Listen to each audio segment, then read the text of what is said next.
কালি SIT প্ৰতিবেদন দিলে ৰিপৰ্টত কি পালে? SIT প্ৰতিবেদনখন বৰ মই যোৱা ৰাতি অলপ পঢ়িছো।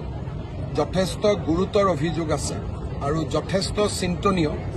এই বিষয়ে মই কেবিনেটত আলোচনা কৰিম আৰু প্ৰতিবেদনখনৰ যিমানখিনি পাৰোঁ কনফিডেন্সিয়েলখিনিক বাদ দি যিমানখিনি পাৰোঁ আমি সংবাদ মাধ্যমৰ আগতো প্ৰকাশ কৰিম। ল'ৰা বিদেশী, ছোৱালী বিদেশী, ঘৈণীয়েক বিদেশী, তেওঁ যি ধৰণে কালি নাচিছে দেখি কিবা অদ্ভুত লগা নাই জানো? আজি যদি মই কংগ্ৰেছত থাকিলোহেঁতেন মই ধাক্কা দি ষ্টেজৰ পৰা নামাই দিলোহেঁতেন যে মহাত্মা গান্ধীয়ে দেশ স্বাধীন কৰিলে, সভাপতিত ঘৰৰ 3টা পৰিয়ালে বিদেশী। নাচি বাঢ়ি অসমৰ মানুহ বুৰ্বক ভাবিছে নেকি?